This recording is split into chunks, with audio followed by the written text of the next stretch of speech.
Christmas had always been my favorite time of year. Even as I got older, I still felt that little spark of excitement as December rolled around. It wasn't about the gifts. I knew I wasn't a little kid anymore. It was the feeling of it all. The lights twinkling softly in the living room, the smell of cinnamon and pine filling the house, the way everything just felt warmer despite the cold outside. Most of all, I loved the tradition. Every year, my family had the same Christmas morning routine. We'd wake up early, still in our pajamas, and gather in the living room, mugs of hot chocolate in hand. Dad would always put on that same old Christmas playlist, songs I had heard 1,000 times before, but still made me smile. Mom would pass out gifts, one at a time, so everyone got a turn opening something while the rest of us watched. It was something small, something familiar, something I thought we all cherished. This year felt different, though. It started with little things. My parents had been distant in the weeks leading up to Christmas, barely acknowledging me unless they needed something. Conversations felt short and forced, like they were just going through the motions. My younger brother, Jake, on the other hand, had been getting all their attention. They talked to him constantly about school, his soccer games, his friends. I told myself I was imagining it, that it was nothing, that maybe I was just reading too much into things. But deep down, I felt it. I just didn't expect Christmas morning to confirm it so clearly. That morning, I woke up to the sound of Jake laughing downstairs. The smell of coffee drifted through the air, and for a brief moment, I smiled. I shook off the uneasy feeling in my chest, pushing aside the nagging thought that something was off. I made my way downstairs, rubbing the sleep from my eyes as I stepped into the living room. The tree stood tall in the corner, glowing with soft, colorful lights. The usual pile of presents sat beneath it, perfectly wrapped with shiny bows. Mom and Dad were already on the couch, sipping their coffee. Jake sat cross-legged on the floor, his face practically glowing with excitement. "There you are," Mom said, flashing me a quick smile. "We were just about to start without you." I sat down on the floor next to Jake, trying to shake the feeling of unease creeping up my spine. Maybe I was just overthinking things. Maybe this year would feel like every other. Mom reached under the tree and grabbed a gift, handing it to Jake first. Just like always, he tore into it, and I watched as he pulled out a pair of brand new sneakers, the kind he'd been talking about nonstop for weeks. His eyes lit up, and he looked up at our parents. "No way. These are sick." Mom laughed. "We knew you'd love them." Dad chuckled. "There's plenty more where that came from, buddy." I smiled at Jake. "Nice," I said, trying to match his excitement. "Those are cool." He barely glanced at me before moving on to his next gift. I sat quietly as he unwrapped present after present. High-end clothes, a gaming headset, a gift card to his favorite store. With each new thing he unwrapped, I felt my stomach tighten. And then, Mom handed him the big one, a sleek, perfectly wrapped box with a bright red bow. Jake's eyes widened as he grabbed it, practically ripping the paper off in one motion. His jaw dropped as he held up the latest iPhone, still in its untouched packaging. "No way," he shouted. "This is insane." Mom beamed. "You've earned it," she said, ruffling his hair. Dad clapped him on the back. "You work hard, kid. You deserve it." Jake grinned, turning the box over in his hands. "This is the best Christmas ever." I swallowed the lump in my throat, forcing myself to smile. Then, Mom turned to me. "Oh, almost forgot," she said, reaching under the tree. She pulled out a small, lumpy package, wrapped hastily in thin paper. "Here you go." I took it slowly, suddenly aware of how silent the room had become. The wrapping crinkled in my hands as I peeled it away, revealing a cheap, flimsy notebook, the kind you find at the dollar store, with a thin cardboard cover and lined pages that felt rough to the touch. I blinked. I reached inside the package again and pulled out a single plastic pen. I clicked it. Nothing. The ink was dry. For a moment, I just stared at it, my mind struggling to process what I was looking at. Then, a snicker broke the silence. I looked up. Dad was smirking. Jake burst out laughing. "Wow," he said, shaking his head. "Guess someone wasn't that good this year." Mom just sipped her coffee. Not saying a word, I forced a smile, gripping the notebook tightly in my hands. "Thanks," I muttered. Nobody responded, and in that moment, something inside me cracked. That night, Long after the laughter had died down and everyone had gone to bed, I lay in my room staring at the ceiling. The cheap notebook sat on my desk, unopened. The dead pen lay beside it, useless. I tried to push the thoughts away, tried to tell myself that I was overreacting. It's just a gift, I thought. It's not about the presents. It's about family. But the more I thought about it, the more I realized it wasn't about the gifts. It was about what they represented. Jake had gotten everything he wanted. Mom and Dad had spent months listening to him, caring about what would make him happy, making sure he felt loved and appreciated. Me? I got a last-minute, thoughtless present. Something that screamed we didn't even try. I hadn't done anything wrong. I hadn't caused problems. My grades were good. I helped around the house. I did everything they asked. And still, I was treated like an afterthought. I sat up in bed, my heart pounding. I had spent years pretending it didn't bother me, laughing off the favoritism, telling myself that maybe one day they'd see me, that maybe if I worked harder, did more, was better, they would finally love me the way they loved him. But tonight, something in me shifted. I wasn't going to sit around waiting for them to care. I climbed out of bed as quietly as I could, my hands shaking. I grabbed my backpack from the corner of my room and started stuffing it with clothes. A hoodie, a couple of t-shirts, my savings, what little I had. I didn't have a real plan, but I knew one thing for sure, that I couldn't stay here. Not when it felt like I was invisible. Not when it hurt this much. I slipped on my shoes, took one last glance at my room. The same room I had spent my whole life in, and then I did something I never thought I would. I left. Days later, my phone buzzed. At first, I ignored it. I had been ignoring them for days. But then, the screen lit up again. 17 missed calls. Then, a text popped up. Where are you? Please come back. My parents were panicked. But did they really care? Or were they just scared of what people would think? I took a deep breath. I had a choice to make. I stared at the phone for a long time, my finger hovering over the screen. The message was clear.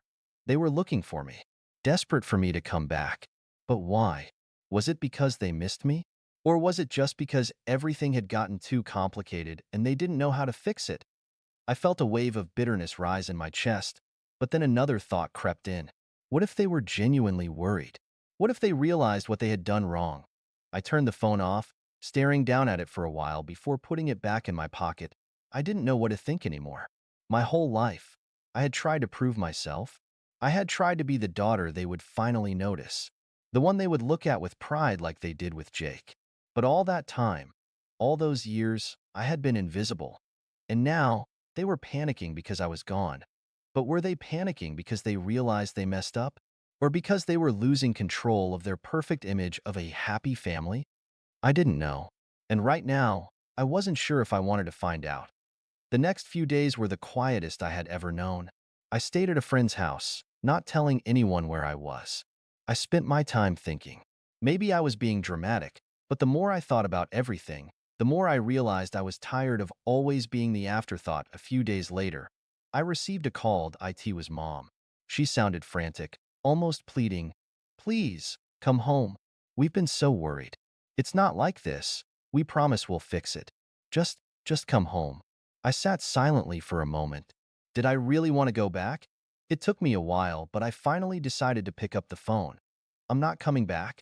There was a long pause on the other end. What do you mean? You need to come home. Your father and we're sorry. We were wrong.